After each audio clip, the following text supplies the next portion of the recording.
Hello, welcome to another edition of Ask the Professor, where we answer your questions on current events, on political theory, on history, on culture, architecture if you like, anything other than these sports-related questions about teams I've backed in futile manner for many years. Okay, once at some point that joke's going to end, right? Because the Yeah. sports teams, it's not so good.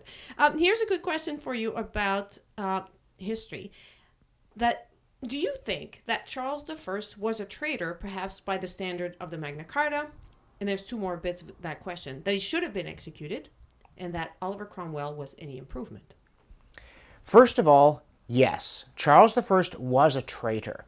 The Stuarts didn't entirely understand the English system of government, but that's no excuse because James I, Charles's father, had been scheming to become King of England throughout most of his life. He had no business coming here and trying to run the place as though it didn't have self-government and the rights enshrined in Magna Carta.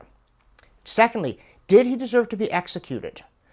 No. I think the execution was a mistake. I think Charles should have been deposed and exiled.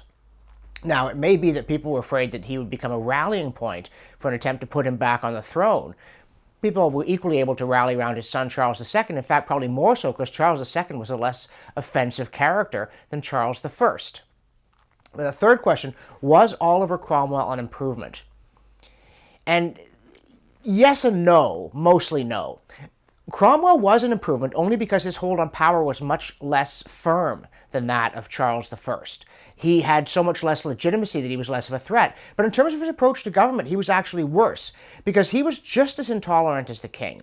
He had just as little use for the rights of Englishmen. He once dismissed Magna Carta as Magna Farta, which I thought indicated a shallow and brutal turn of mind. And in fact, that's what Cromwell had. He was on a mission from God. He got it straight from God. Nobody else got to have an opinion on Cromwell's mission from God. Yeah, he wrote a paper constitution. Yeah, he had a legislature, but it was set up in such a way that the legislature couldn't manage the affairs of the kingdom. I mean, this is just typical. It's called convention government. When a legislature absorbs the executive, what ends up happening is that whoever dominates the legislature has essentially unchecked power. And guess who it was? Oliver Cromwell, who used that power, among other things, to invade Ireland and brutalize it. Someone said he achieved the rare feat in the history of the British Isles of uniting all the nations, the Welsh, the Irish, the English, and the Scots, in hating him. He had no use for genuine representative government. He was impatient with rights. He was intolerant of opposition. I think had he not died of malaria, which was contracted, ironically, in Ireland, and served him right, he would have been overthrown. He left power to his own son. There's no rational basis for heredity in this kind of setup. It proves the illegitimacy of the system that he had to do that, but his son, who had the unflattering name Tumbledown Dick, had the wit to realize he was no dictator, summoned the parliament, and restored the old constitution. So Cromwell did a lot less harm than he meant to do, a lot less harm than he might have done, but he was not an improvement. What was an improvement was getting the old constitution back, and that is what we today in Canada should be very thankful for, because that's the constitution we inherited in 1867.